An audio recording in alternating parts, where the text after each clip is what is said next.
Alright, this room's about 10 feet. So since the hammock's about 10 feet, I couldn't really swing it like I wanted. So I've got it all bunched up with my whoopee sling right there. And my ridge line is working out pretty good.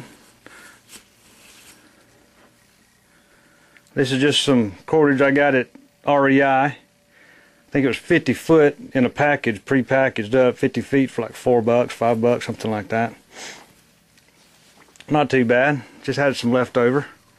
I'll go back and get some more for the tie outs. I use this cordage right here, or will I? Let me see. What have I got? This is the rope. I bought 300 feet of this because I always use this stuff. I think it's like 18, 20 cents a foot at REI. When I told him 300 feet, he about had a cow. But I'll use this for the ridge line on my rain fly. I will use this as the tie outs for my corners and sides, with some shock cord as line tensioners. And the other day I also bought 100 foot of the shock cord. Now the shock cord will be on the sides of the tarp. They'll be completely shock cord. Next step, one day, probably next week, I'll do the bug netting. Now, don't give me any comments about the colors I chose, just because this is what I had. So what I'm doing here is I've just sewn in some reinforcement. Just took some spare nylon right here. I know it's purple, and sewed me in some reinforcement. And this is just some webbing that I had. It's not Grosgain. Grosgain's a little bit lighter, and it just happens to be what I had. I'm trying to use all the stuff that I've got lying around to put this thing together. This is 1/2 of my tarp. It'll end up being about a 12 by 10 tarp. This is one piece, a standard 54 inch wide by 4 yards. And on this side, you'll see it in the final picture. I've sewn in some reinforcements on the corners. That's where I'm going to put another piece of web, and I've only reinforced the one side because it's not going to be pulling on a lot of weight. About the middle, I've sewn in on both sides reinforcements sort of in the middle for my pull-outs, and that's where I'm going to put my shock cord. I like the way Shug did his, so I'm going to do that. Solid piece of shock cord from here out about 10 feet. So I can maneuver around it while we're out there. So what I'm doing here is I'm just fixing to sew in another piece of reinforcement. I've got it pinned in the right location. Hopefully it's lined up corner to corner, corner to corner. So when I sew it, it'll sew up nice and easy.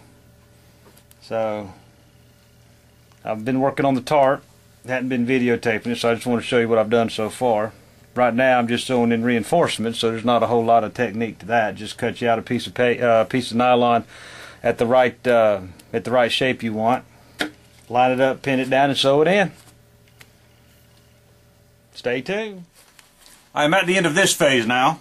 I have been working on my tarp. This is actually 1/2 of the tarp. The other half is right here, and I did the exact same steps. I just took some extra ripstop nylon that I had. It just happened to be purple, and I've sewn in splotches of fabric for reinforcements for my straps for the tie down.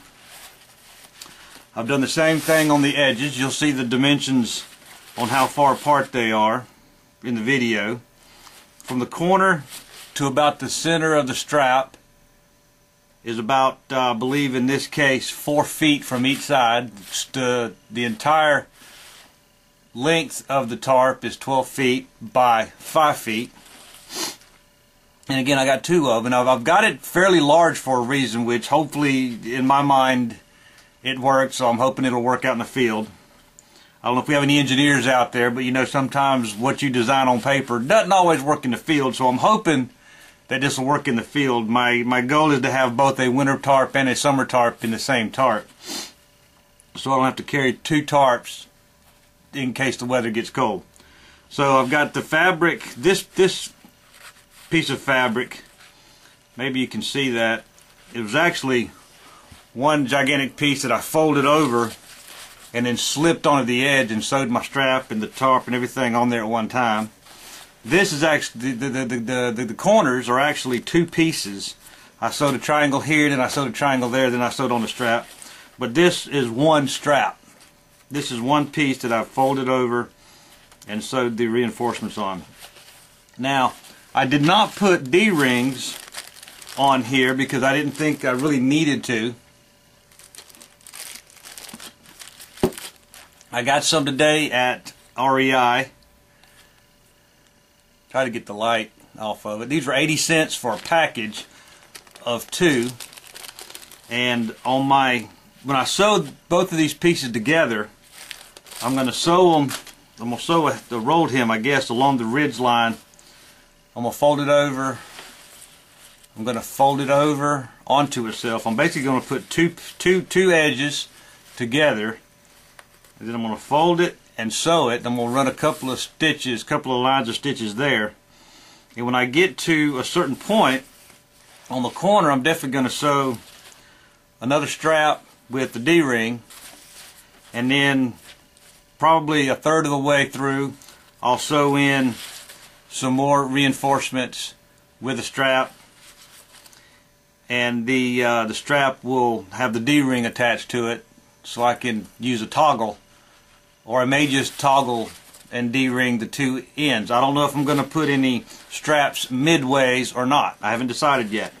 I may just have two corners and I'll just pull it tight, because I will have the ridge line going underneath the tarp. So, but that's where we're at now. 2 pieces, both 5 by 12. I'll end up having a 10 by 12, 12 by 10, however you want to look at it, tarp. It'll be very large, probably too large, and that's something I'll may have to adjust later. But I'm going to sew these together, set it up with the hammock, and I have yet to work on the bug net for the hammock. I'm still working on that. So once we figure out what we're going to do on that route, we'll put it all together and set it up. But hopefully I'll get this done and get something set up outside for you. Thank you.